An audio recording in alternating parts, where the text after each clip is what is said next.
I had sleep. I couldn't do it. Regardless, we are back. We're time for us to embark on the March training arc. So let's just do that. Like, we're not gonna hold up. I have no idea how long this quest is going to take, but I want to enjoy every second of it. Let me stay here a little longer in this body. The plague's author is at our... What's up? There you are. Yeah, I'm here. What kind of master waits on their apprentice's doorstep? Well, it was a promise to General Huayan, after all. I woke up especially early, so I can start teaching Miss March swordplay. Oh god, I want to see how they both argue about how to teach her. Hey, why are you blushing, Master Yanqing? This is, the first time someone has called me master. I need to, get used to it. Let me make it clear. Swordplay training is about improving your body, mind, and strength. It's not a casual game you can master overnight. Okay. I promised General Huayan that I'd teach you Cloud Knight swordplay, so you can participate in the war dance and defeat at least one opponent. I'll do my best, but if you break your master's rules... What will you do? Is it too late for regrets? I'm already regretting my impulsive decision. Yeah, no you can't. You can't get out of this. Honestly, I'm not sure what I'll do either, because I've never been a teacher before. So, Miss March, please behave and don't skip classes. Or complain.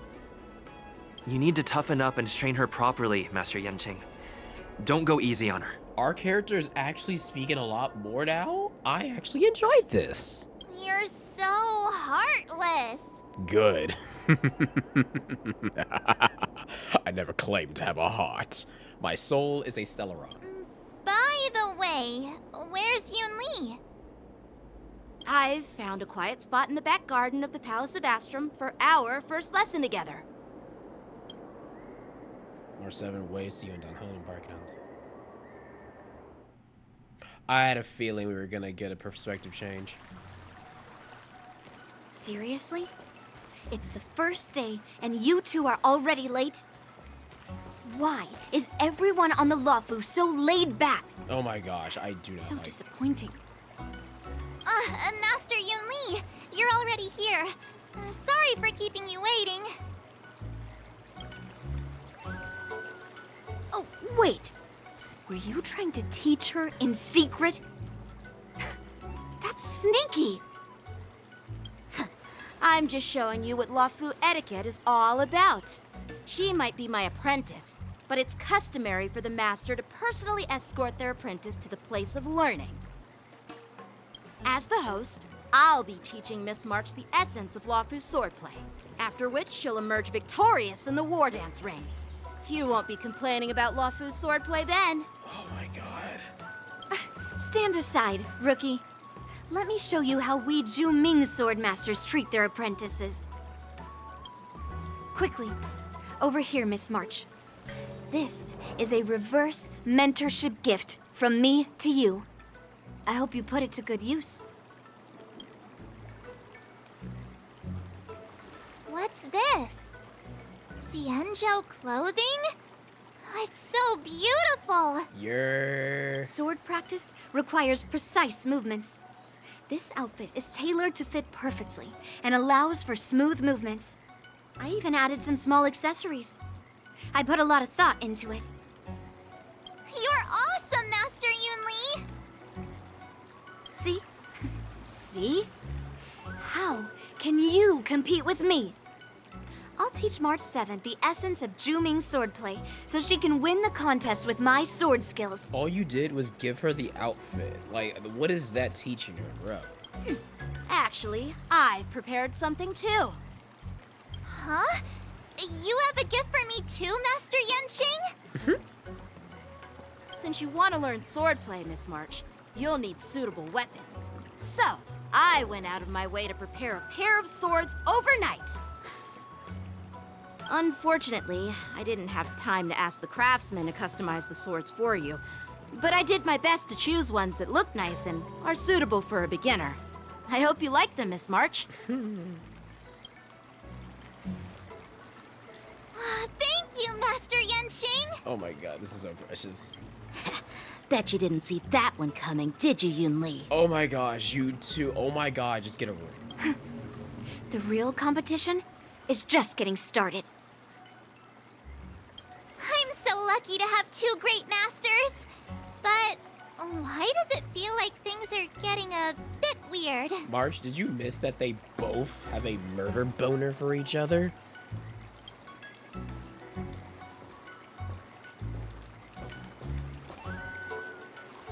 So what do you think, Masters?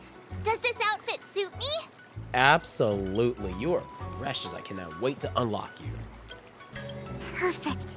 I chose it carefully. It's perfect for beautiful young swordswomen like you and me. All right, let's get started with the training. The person next to me is a Cloud Knight instructor I've brought in.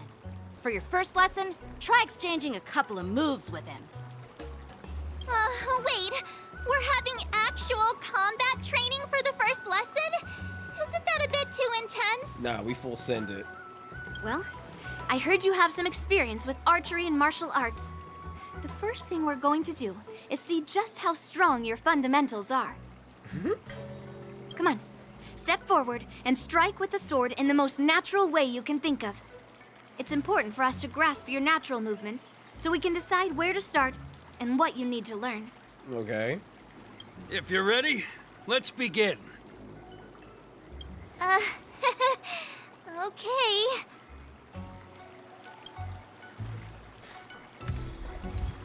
An audible shine of blade? The novice's stand. This is. Oh, wait. Let me look at her character. Ah, she's precious. Ah, that's adorable.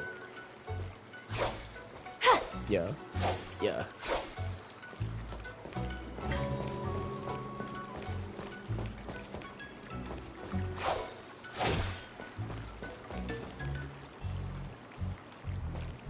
Peach blossoms and divine sword descend.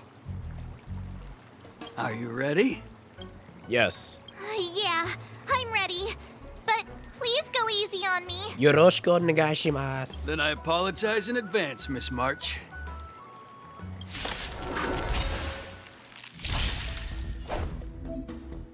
No rush, Mr. Marsh. You're still inexperienced with the sword, but why don't you use that skill first and learn a few moves from me?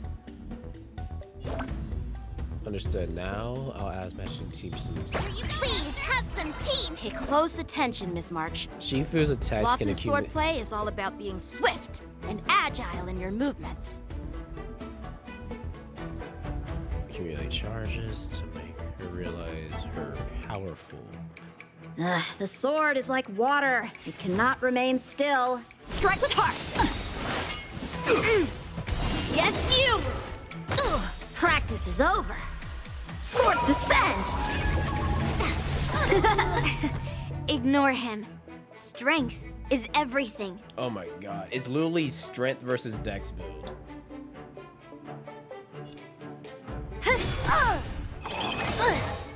Right on time. Like this? Well done. Yeah. Time for swordplay. Yes, you! How many can I'll you block? say the advantage of having Yun Li. Well, actually, it's always them. I was about to say something very, very stupid. What are you made of? Ha! I could take 10 of you. Let's not go that far. Right on time. Awesome!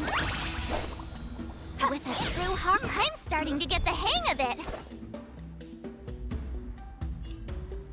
Bladed flight! You'll make good practice.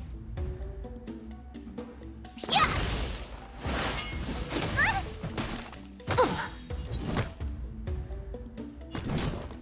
Strike! Time for swordplay. Strike with heart. Swords descend. I could take 10 of you. Time time to show you what I can really do. I want to see her Azure open Dragon, myself. White Tiger, less carbs, watch this! What are you mumbling about? Isn't this, sword technique? Shouldn't I be saying something cool? Oh my god, you're precious. A one-time enemy. Bladed flight. Oh, I get it! All right, check out this move! Not the sword. Slap! How many can you block? Strike with heart. You'll make good practice. Yeah! Yes, you! Descend to earth! God!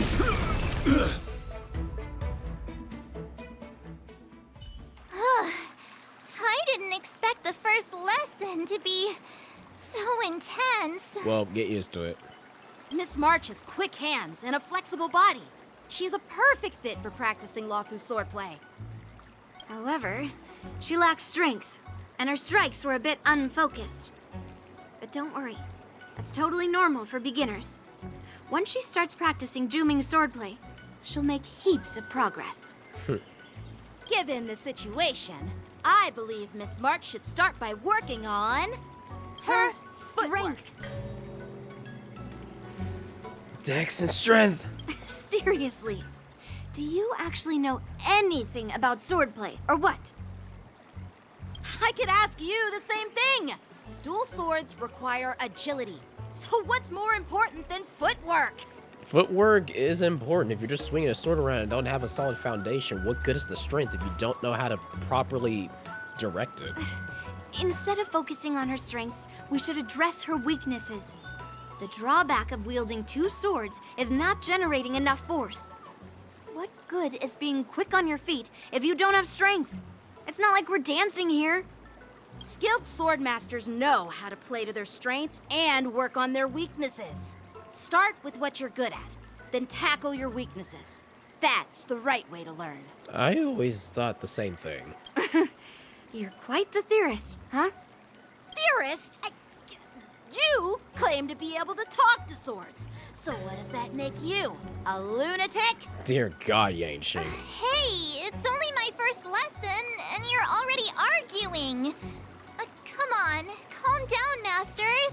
I'll have to improve both my footwork and strength anyway, so it doesn't matter which one comes first. But it does matter. Just listen to me, March 7th. Oh my God. Aww. Yeah, you're in for a long night. Thus begins the journey of March 7th sword training.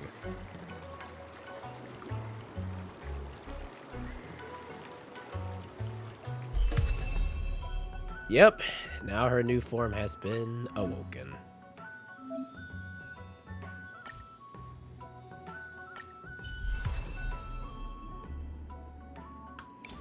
See, the thing is, I could easily, you know what, screw it. Since Shusang ain't gonna be used, equip this.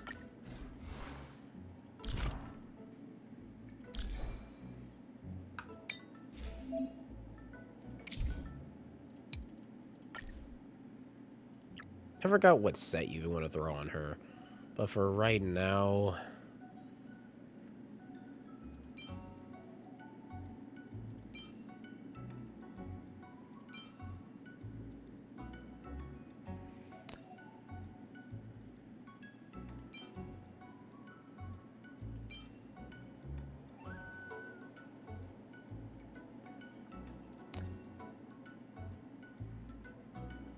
Thing is, I didn't build for her. Or as much as one would think you should.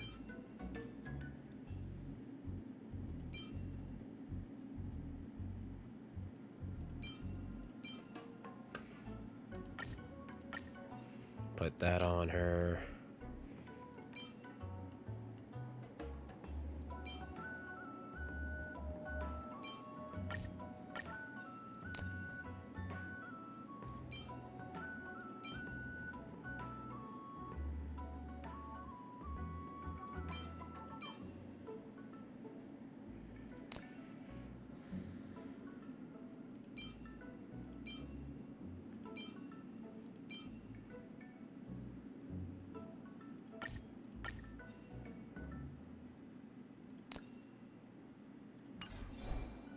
Doesn't have any hands, so what's a good hand piece?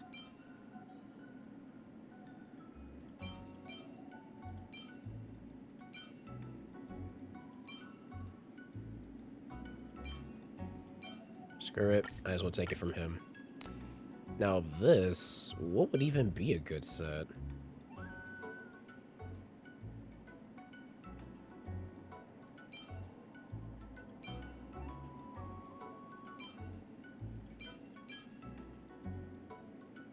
Dang, I haven't used Zila in so long, I might just have to steal this from her. Hold on, what even is my crit rate? I mean, that's not a bad stat list right there. Future me, if you want to cut all this out, do it. I don't care.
I mean, realistically, this isn't a bad spread right here.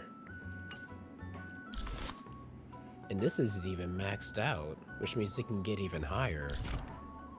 I can even push all this up. Plus, she gets more crit damage stuff? Oh my god.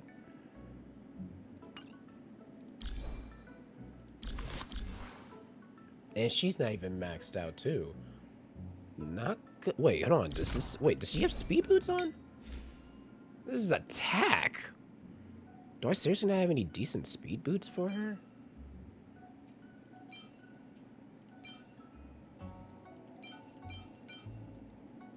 What happens if I try to build these? Uh-oh. Uh-oh.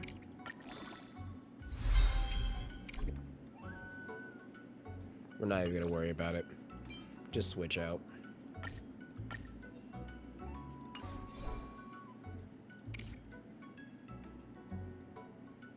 Dang, that's a lot of crit. Wait, is it I had how much? Did I have 70? Hold on, did I look at that right?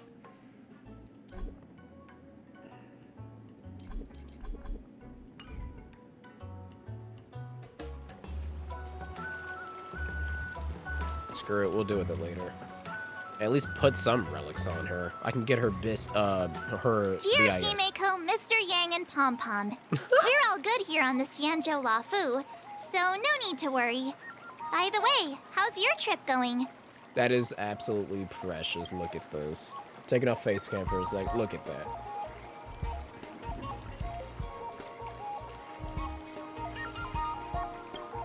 As for me, I've somehow become the apprentice to 2 Cloud Knight sword masters, and I've been honing my sword skills with their guidance. One of them is Yenqing, the boy we've all met before.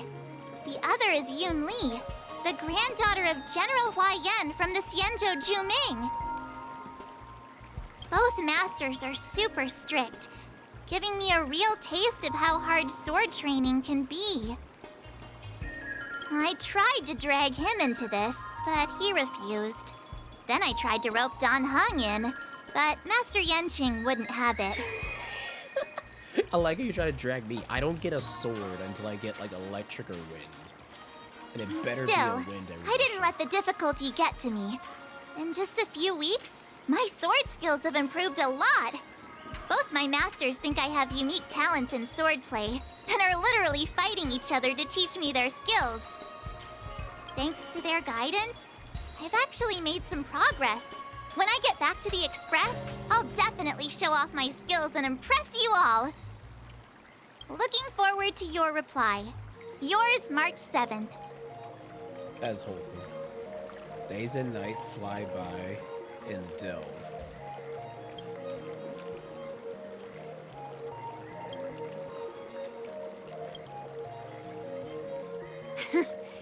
Well done. Let's call it a day.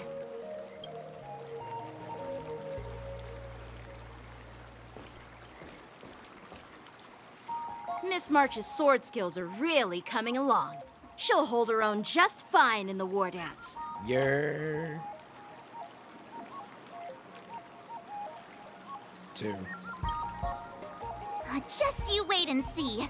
I'll show off my skills in the ring and win a match. I'll make both of you proud. Can you believe it? March 7th has actually become a pretty decent swordmaster in such a short time. Now I understand why Grandpa always had a grin on his face while training me. Are you sure he wasn't laughing at you? Dang, Yanqing, just let her have this. Oh, shut up. It's all thanks to your amazing guidance, Masters. Miss March, you're really getting the hang of wielding dual swords. If you're keen on advancing, trying out different Xianzhou blades can improve your touch. Oh, let me see. Which sword is the most powerful? Single sword? Great sword? Or maybe a flying sword? There's no such thing as the most powerful sword. It's all about the skill of the swordmaster. Yanqing wields several flying swords, while I only wield one. But remember how I kicked his butt at the Alchemy Commission? First, you didn't kick my butt. Second, you'll never kick my butt. Third, how about we settle this right now and see who kicks whose butt? All right, where's the general? I feel like ignorance is about to change place. Yeah, I'm up for that. And if I kick your butt, you'll drop out of the war dance. Deal? Why are you two arguing again? I thought things had been improving between you lately. Nope, that is a lie. There was talk that the leading disciples of the Law Fu and Juming generals were supposed to face off in the war dance, but for some reason, they suddenly teamed up to train an apprentice of their own. Turns out, the rumors are true.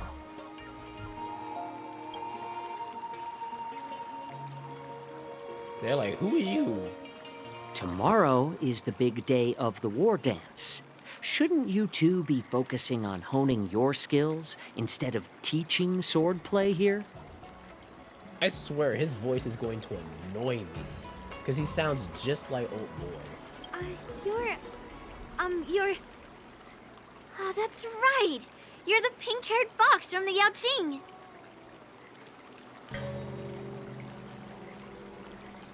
This is Mr. Jiaoqiu, the healer working for the general of the Xianzhou Yaoqing. Ah, got it. So, you're the participant attending the war dance on behalf of the Yaoqing. And you were trying to sneak a peek at our training? Sorry for the misunderstanding. I don't know anything about martial arts. I'm just here on the general's orders to take care of some official business. I didn't mean to interrupt your training. I'll be on my way.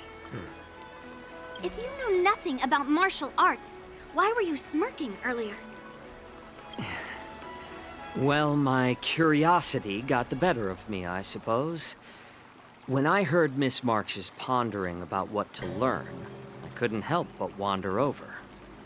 From my professional experience, cleavers, slicers, chopping knives, and carving knives are all just tools. Kind of like frying, sautéing, boiling, and deep frying in cooking. They're just ways for people to show off their skills. How you use them really depends on the ingredients you're working with. Meaning? It's like your sword teaching methods. If you align your ingredient, in other words, your apprentice's natural tendencies, with the right cooking method, by which I mean the teaching method that best suits her, she'll make double the progress in half the time. For example, golden eggplant tastes best when fried, cloud peppers when stir-fried, and yellow boulder beef when simmered. It's all about discovering the nature of the ingredients. Apprentice. Wow, you kind of cooking. I'm getting hungry, I'm getting hungry, I'm getting hungry, I'm getting hungry, I'm getting hungry, I'm getting hungry, I'm getting hungry. I think I'm gonna go with I'm getting hungry. All this talk about food is making me hungry. Aren't you a healer? Why are you talking about food? Well, it's just a metaphor. The medicinal school I follow on the Xianzhou Yaoqing is called the Ranja School, that specializes in food therapy. Oh. So it's only natural that I know a thing or two about cooking. So you're a combination of freaking... You're literally Autoto from freaking...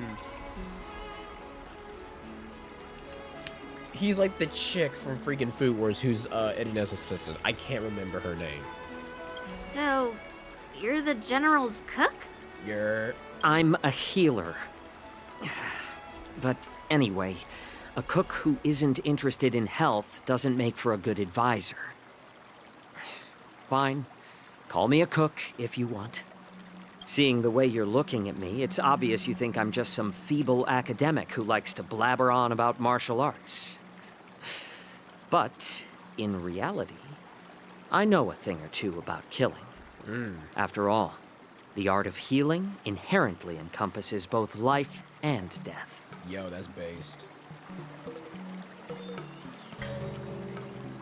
Why is this guy suddenly getting all serious with kids? Do you recognize this bottle of medicine in my hand? I sure as heck don't. Maybe they do. No? This is called tumble dust, an extract from an exotic flower named Yabra. Yeah, bruh. Yeah, bruh. Is it poison? Well, it depends on how it's used. With just one drop, it's able to numb a patient's body during surgery, making them painless throughout the entire process. However, Like Mau Mau said, the difference between medicine and poison is the dosage. increase the dose or the potency, and it'll slow the metabolism, making the blood thin and resulting in the loss of all senses. Even long-life species cannot escape its effects. This thing can save lives or take them. It's more powerful than the swords in your hands. That may be so, but still, I prefer settling things with a sword than, you know. Looks like I did get you all wrong. You're not a feeble scholar, but a sinister and despicable one. Hey, why the insults all of a sudden? I'm just sharing some medical knowledge here, not persuading you to poison anyone. Seems like you get real excited when talking about poison. I can't tell if that's an honorable thing or sinister. Let's not worry about that. Picture this. 2 individuals.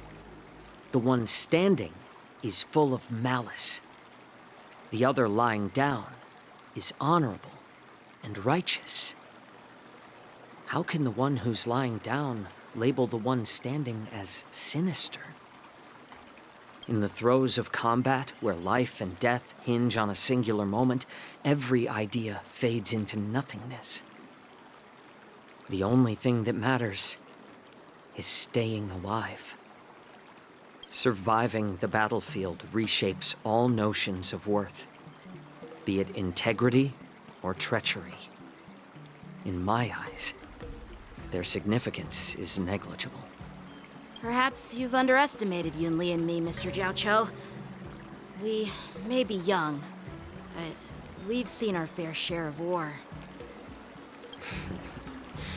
Well, well. Then you should know that the war dance is nothing more than a contest. So why are you so focused on it?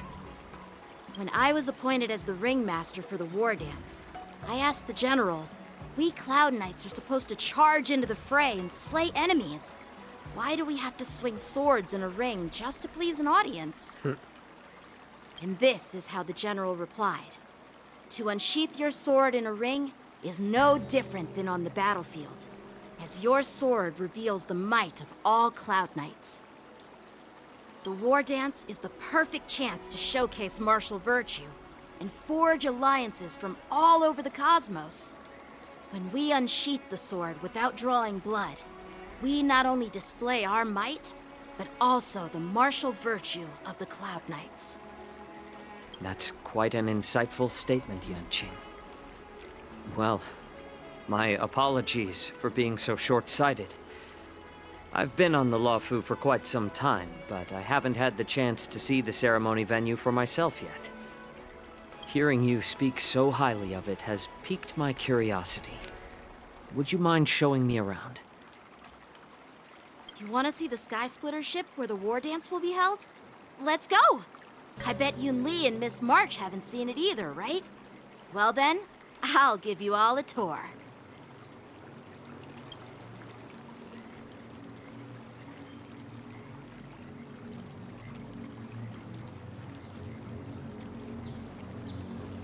Let's do go. this. I'll give you a tour of the Sky Splitter. This is a new spot? Oh, it's not. Looks like a lot of other visitors have also come to catch a glimpse of the Sky Splitter.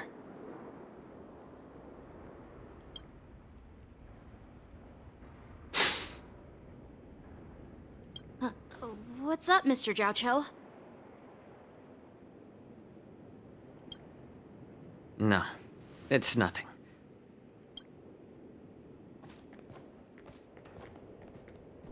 Yeah, You something. see that airship in the distance?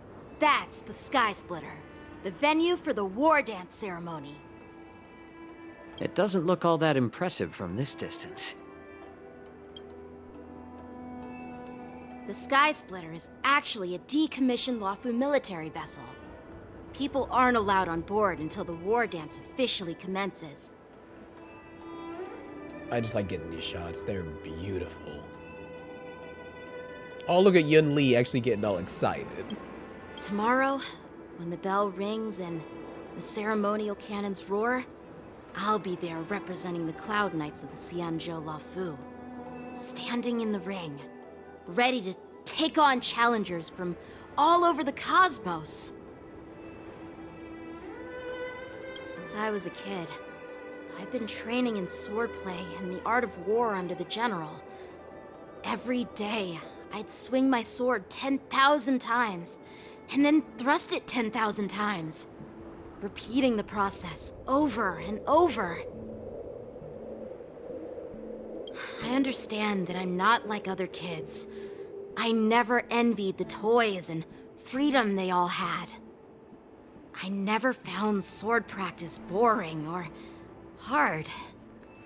Even in the thick of battle, facing down savage abominations, I never felt scared.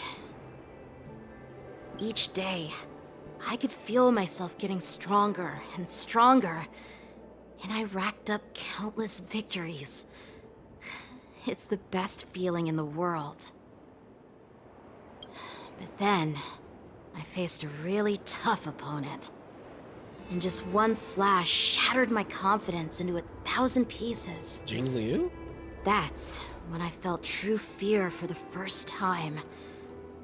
Maybe that's what Mr. Jiaoqiu meant by life and death hinge on a singular moment. Every idea fades into nothingness.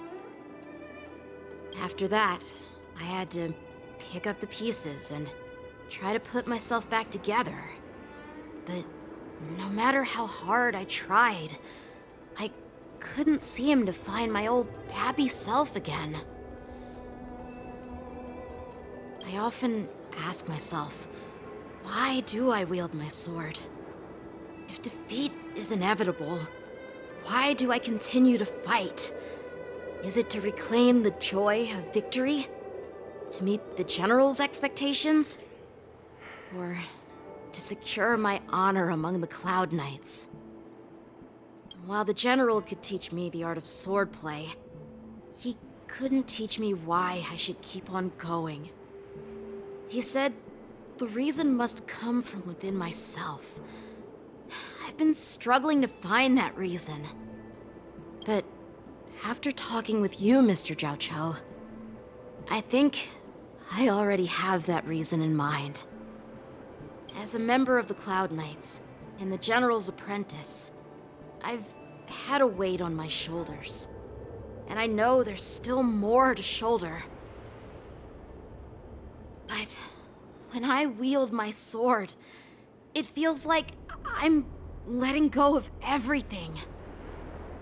I love the feeling of giving it my all, facing any obstacle in front of me, pressing forward.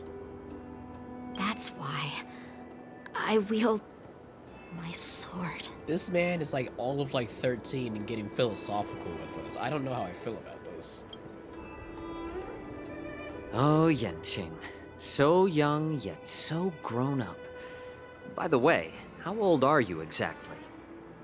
Age doesn't really matter. All sword masters will understand how I feel. Way to circumvent your actual confirmed age, Ho-Yo. I get it. Looks like all the kids on the Luofu live tough lives. So, how about you, Miss Yunli? It's not polite to ask a girl her age, no matter which Xianzhou ship you're on. I'm not asking your age. I'm asking if you have a dream like Yanqing has. You don't talk like a cook. You sound more like a TV host or something. Need I repeat myself again? I'm a healer. You're a 5-star nihility. Well, I don't have a dream like Yanqing does. The only reason I'm participating in the Ringmaster's Challenge is because I made a promise to my grandfather that I'd win the precious sword he's contributed to the war dance. Sounds like that mind of yours is just filled with swords. I bet you've got nothing better on your mind. My father was a craftsman on the Xianzhou Juming. Because of his foolishness, many innocent people fell victim to the cursed swords he forged. Oh. Since I was a kid, it's been clear to me that not everyone deserves to have a weapon in their hands. Giving them a sword is no different than being cruel to the innocent. So, whenever I come across someone unworthy of a sword, I can't help but want to take it away from them. Given that Yanqing is the war dance ringmaster, I'm stepping up to challenge him. To ensure the precious sword doesn't fall into the hands of an unworthy master. Okay. Hey, what do you mean by an unworthy master? I see. It's not easy for kids on the Juming either. Well, it's better to have a reason for wielding a sword than to be lost and confused. I've saved countless Cloud Knights in my life, and there are plenty of exceptional warriors, just like the two of you. What happened, Mr. Zhao Cho? Oh, nothing. I was just reminded of some old friends and old tales. Judging from my professional perspective as a healer, both of you possess remarkable vitality. Your energies flow like raging fires and mighty gales. The upcoming fight will definitely be impressive. Well, we've seen the Sky Splitter and toured the Stargazer Navalia. I guess it's time to say goodbye for now. What? You're leaving already? But But you haven't asked me about my dreams. I've been working hard too, you know. Marge, you literally...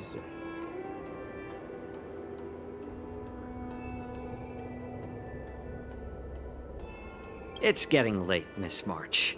Unlike you lot, I'm a grown-up bound by responsibilities and duties. The tasks entrusted to me by the General won't complete themselves. By the way, Yanqing, is it normal to have so many people wandering around in an automated area like the Stargazer Navalia? Actually, this is a restricted area. But since you're all guests, I made an exception, so you could take a look around. I understand. Well, I'll take my leave. I wish you both the best of luck in the ring tomorrow.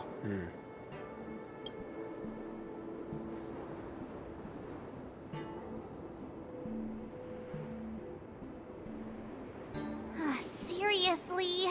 I just spent so much time thinking about my dream, but he didn't even ask me. Now that we're done with our tour of the Sky Splitter, shall we continue with our training? Why don't we take a day off? What? You want to secretly practice swordplay by yourself? Dream on. You know cramming before a fight never works out. Mm-hmm.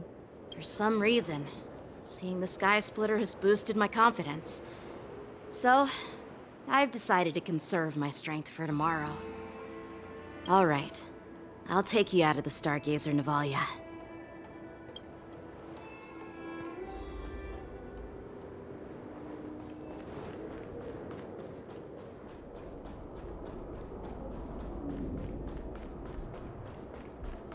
Something's about to happen.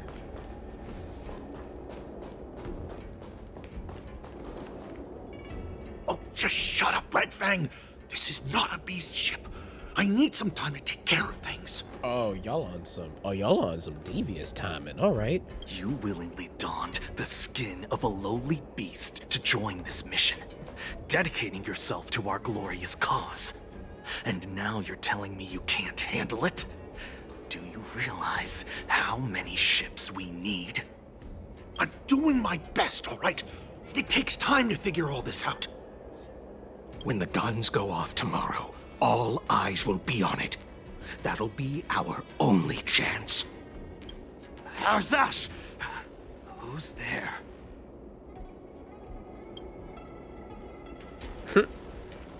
Yanqing got that aura. He's like, what's going on?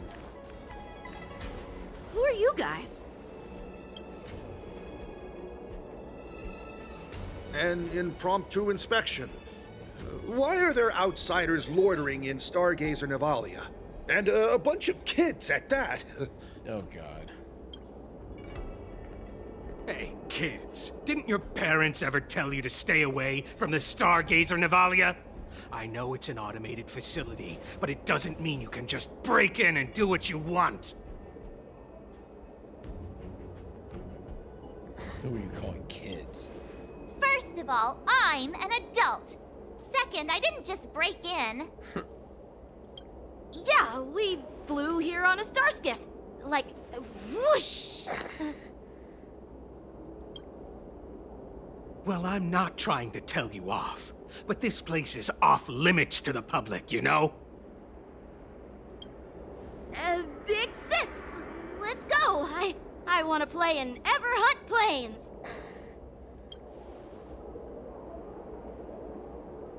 Huh? Ever hunt planes? Yeah, sure. Big Sis will take you there.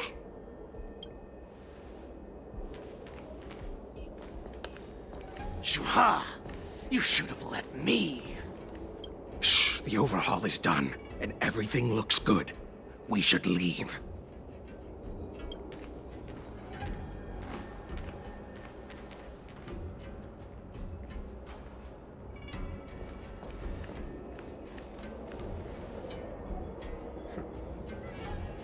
Could you repeat what you just said, Yanqing? Yeah, no. What did I say? Big sis, let's go. I want to play in Everhorn Plains. Come on. Can't you read the room? Something is definitely off about the 3 people we just met. Yeah, anyone could see that. I just wanted to hear you say it again. Meanie. That pink-haired fox tried to say something. I'm pretty sure he sensed something fishy. Since he's not familiar with this place, he just dropped us a hint. But you didn't seem to be paying attention at all. I knew that from the beginning.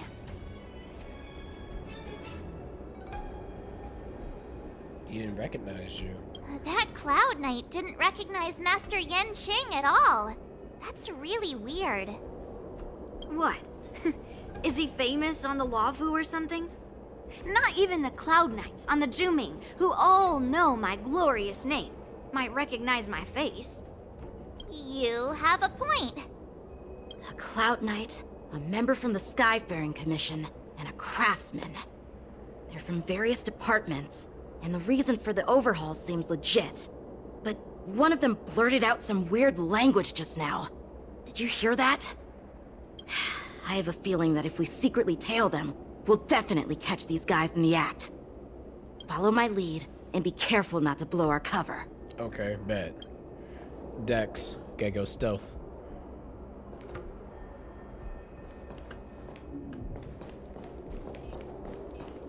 Never mind who they are. Let's just film them.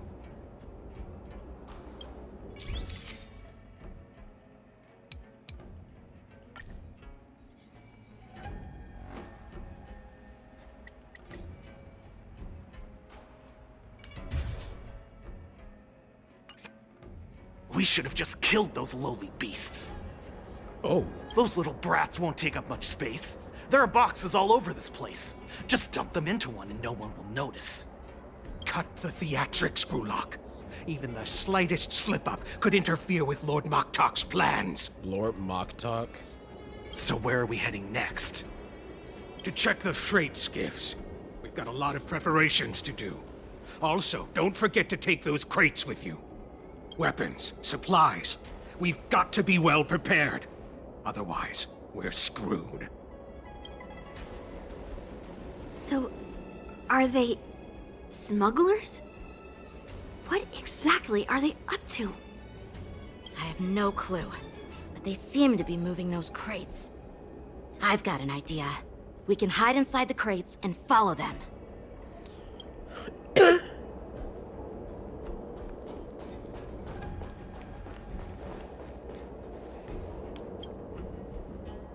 Taking advantage of the temporary absence of the group, you cautiously approach the grave. Ugh, so cramped in here.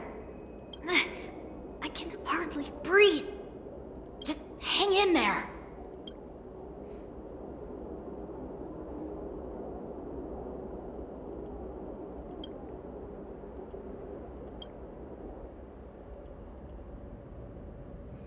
Let's just put the cargo here for now, all right? Then we'll move on to inspect the ships. Lord Moktok said that as soon as we're done, we're to board the freight skiff and leave this place. Okay. Don't worry, I've changed the shipping schedule. You two, come with me. Is it just me? I keep smelling that stench of lowly beasts everywhere we go. Don't be so paranoid. Looks like they're planning to escape on the skiffs in Stargazer Navalia. They keep talking about their plans, but where do they come from? And what do they want to do on the Xianzhou? They're definitely up to something bad. Wait, they disappeared. Let's catch up to them.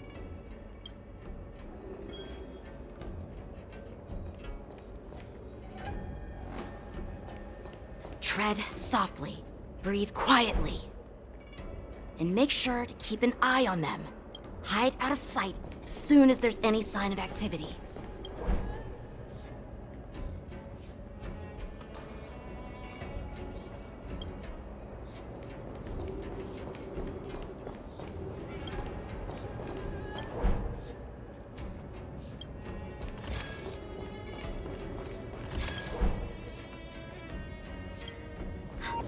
Did he spot us?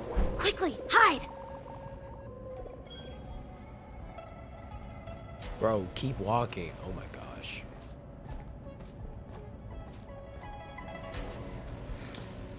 Okay.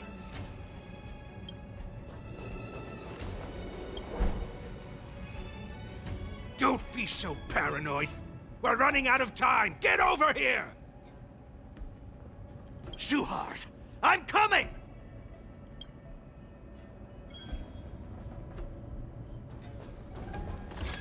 We're leaving. We should catch up to them. Quickly!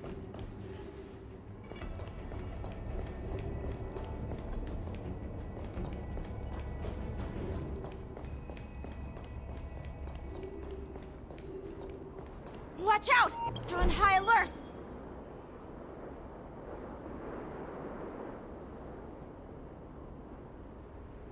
What are they up to? They're all wearing official uniforms, but I'm pretty sure they're not members of the Skyfaring Commission, the Artisanship Commission, or the Cloud Knights. This is way too suspicious. Never mind who they are. Let's just film them. That way, if they do anything bad, we'll have solid evidence against them.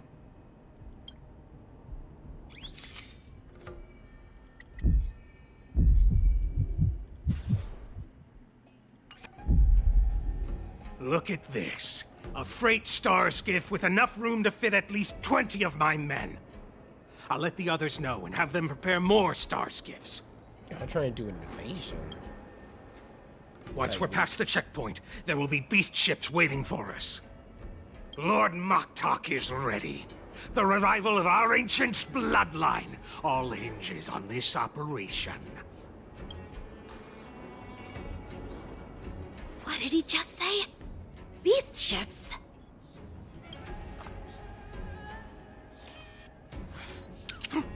Who's there? It's those brats! I told you to get rid of them, but you didn't listen, you idiot! Oh, we about to run away. Wipe them all out! Oh. Oh, that's hard. Borison? Adusa! Die, you lowly beasts! Here you go, Master! Until everything burns to ashes! Fight to live!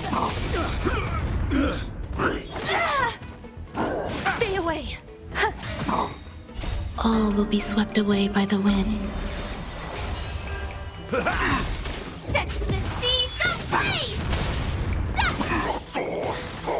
Eternal. Oh, that was just fast. How is this possible? How did these Foxians change their appearances like that? They're not Foxians at all. They revealed their true form. They're Borison, just like the bandits I defeated on the IPC ship. Wait, that means...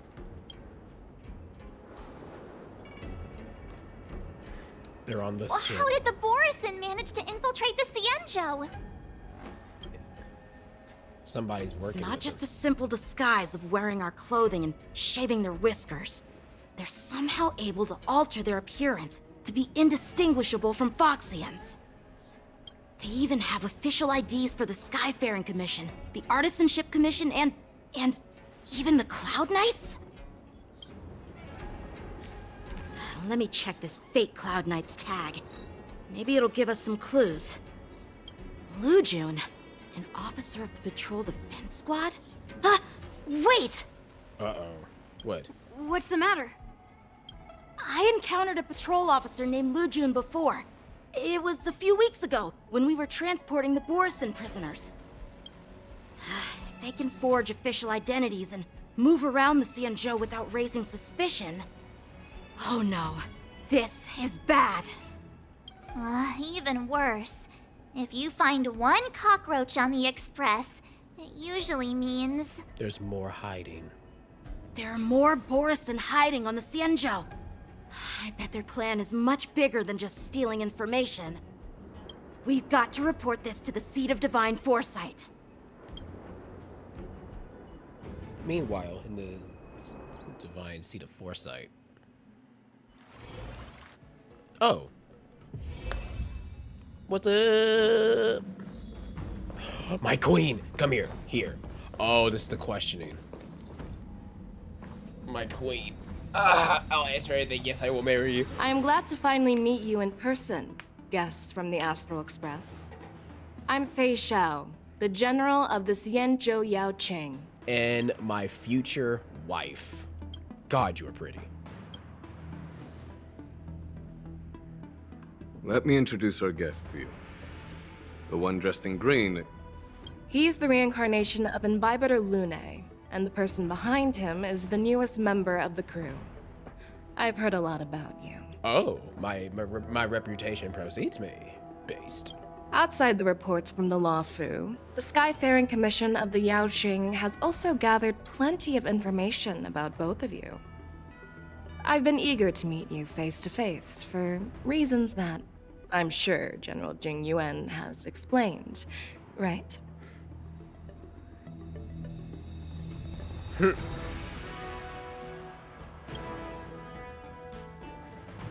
Answer a few questions, right? That's right. But don't worry, this isn't a trial. I just want to have a chat with you and get a better understanding of the facts. Bet. What you want?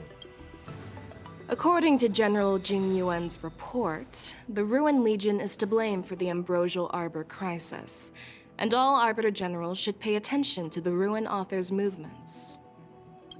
Over the years, the Destruction's minions have wreaked havoc on countless worlds, and the Alliance has been keeping an eye on them. But no one expected them to join hands with the remnants of the Abundance. The damage caused by the Ambrosial Arbor crisis was far less severe than expected, which is good news for us. However, it was quite different from the Ruin Legion's usual style of destroying life wherever they go. While I trust the bravery of the Divine Foresight and the Nameless, I'm curious about some details missing from the report. I'd like to take this chance to have an exchange with both of you. Let me be clear, the questions I'll ask might not reflect my actual thoughts, so please don't take offense if any of my questions seem a bit harsh. Please go ahead, General.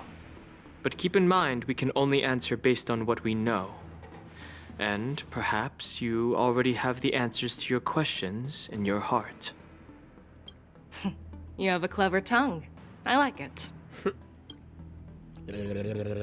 Aw, what the f... The Merlin's claw is quite articulate. Right now, her intentions are unknown, and Jing Yuan wants us to be honest.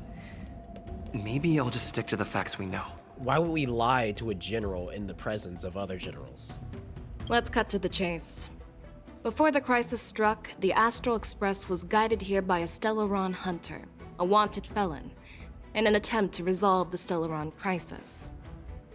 However, everyone in the cosmos knows of the Stellaron hunter's reputation. So, why did you place so much trust in them? Could it be that...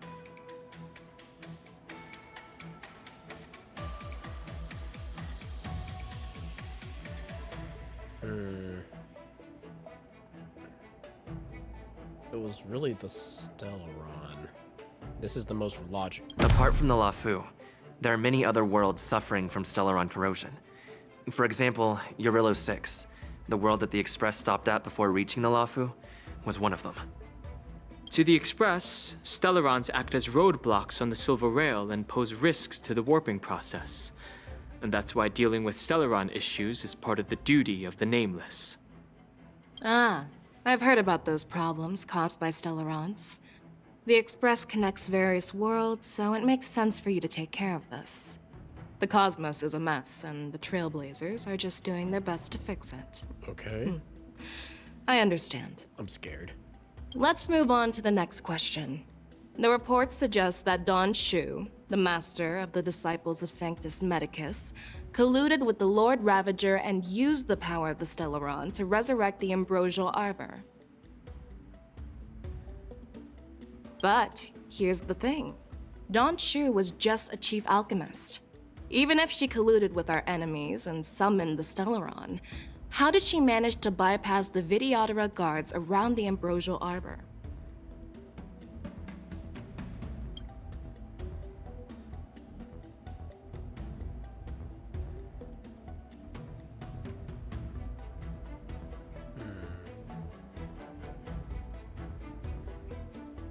If the Lawfu hadn't exiled Danheng, leaving the Videodora with no leader, they wouldn't have fallen into chaos, and there wouldn't have been the opportunity to bring the Stellaron to the roots of the Arbor unnoticed. Imbibitor Lune was exiled due to his own crimes. Now, Danheng, as his reincarnation, is free from his sins. However, why did he risk trespassing on the Xianzhou Lawfu before his exile was lifted?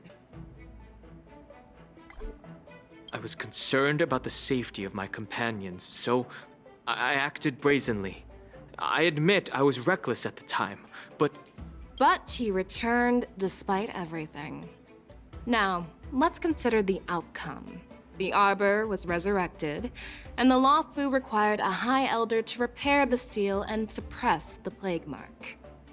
It's hard not to think about the stakes involved, right? Dang.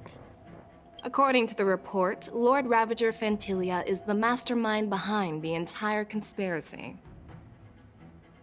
She disguised herself as an ambassador of the Skyfaring Commission and traveled with you, only to vanish without a trace later on. It seems too convenient to label her as a scapegoat. Oh, you talk about Ting Yun?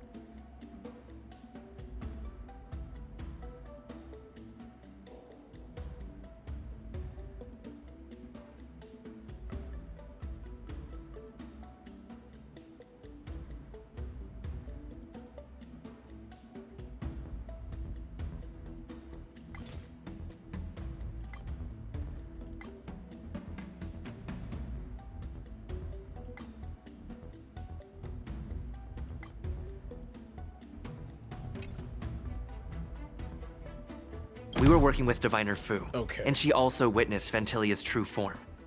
You're not going to doubt one of your own people, are you? Okay. Of course not. We can trust the testimony of Master Diviner Fu Xuan. However, even if she saw it with her own eyes, we can't completely rule out the possibility that she might have been deceived. After all, it's suspicious how the culprit just bizarrely vanished. Dear God, that is stressful. Oh, it seems that your answers have addressed all my questions. And you are addressing everything that I need. Hold up. Oh my God, you are bad. I bet you have abs of gods. Generals, I am finished with my questioning. So, what do you think, General Fei Shao? Have the doubts in the report been cleared up? The two nameless have been honest in their answers. Even though there are some tricky details, my intuition tells me there is nothing wrong. However, the 3 questions I posed earlier were not just for the nameless, but for you too, General Jing Yuan. First, the disciples of Sanctus Medicus grew uninterrupted on the Lawfu, yet the 6 charioteers were not aware of it. That was a dereliction of duty. Second, you believed in the Stellaron Hunter's prophecy and entrusted outsiders to solve the crisis, even granting them access to the plague mark. That was a dereliction of responsibility. Third, you insist on holding the war dance right after the Ambrosial Arbor crisis, putting the Lawfu back in the spotlight. That is a dereliction of wisdom. Oh. Merlin's Claw. Is this your line of thinking? Or the 10 Lords? Oh. From the moment I walked in, I made it clear that the questions I'd ask might not reflect my actual thoughts. The disciples of Sanctus Medicus were deeply rooted and had been plotting for a long time. I admit it was my negligence for not noticing it earlier. As for the Stellaron Hunter's prophecy, I didn't believe all of it, but in the end, the Lawfu did survive the Ambrosial Arbor crisis. So, I think it's safe to say that Elio's prophecy about the future holds some merit. Emphasis on some. And as for the war dance, do you think I'm unaware of the risks? However, risks can also be opportunities. The Law Fu has lain low for too long. I believe it's time to stir up the dregs hidden in the depths and wash them away once and for all. So is this the reason you're doing this? Just as I expected from our sophisticated divine foresight. You have a way with words. I like it. But, unfortunately, ever since the report was submitted, the Alliance has been filled with rumors and speculation. Even within the Law Fu, there are people accusing you of neglecting your duties, resulting in the Ambrosial Arbor's resurrection. So what are your thoughts on all of this, General Fei Shao?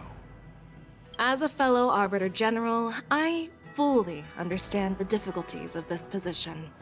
Personally, I think all these rumors are meaningless drivel.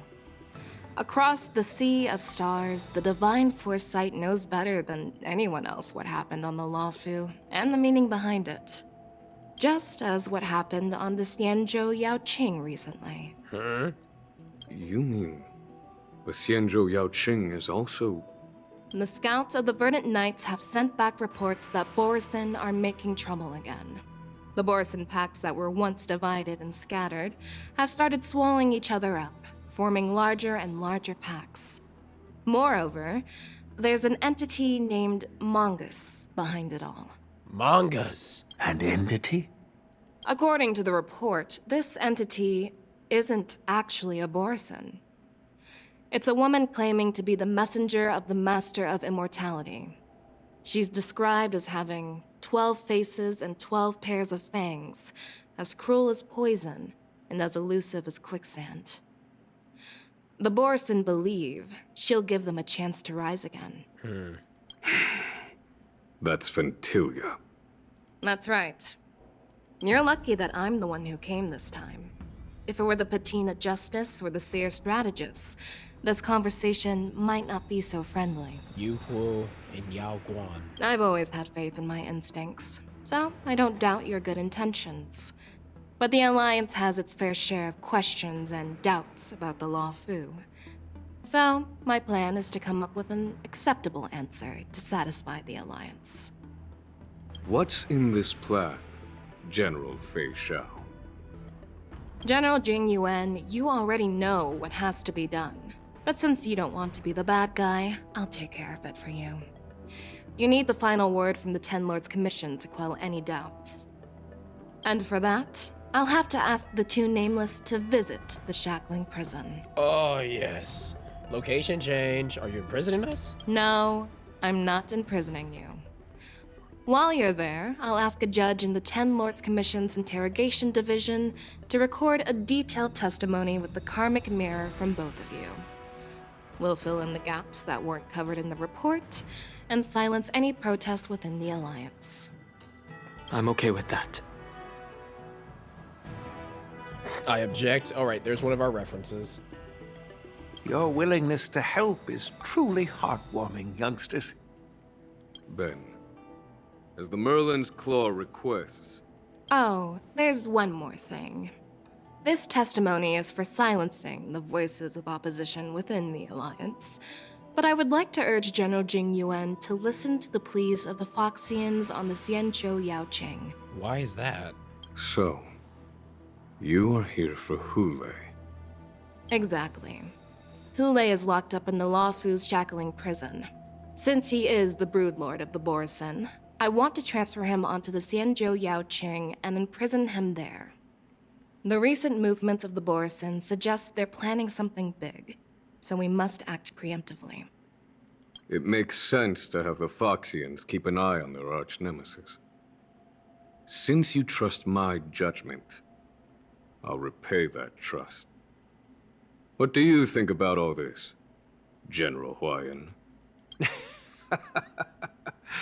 I was worried this would turn into a heated argument, but it seems like both of you are on the same page, solving each other's problems. I couldn't have asked for a better outcome. And as for Hule, I'll send my lieutenants Jiao Cho and Moza to check on his condition in prison and ready him for transport. If there are no more questions, shall we get this started?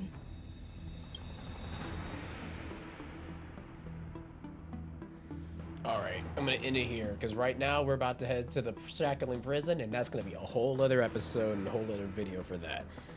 I will catch y'all in the next part.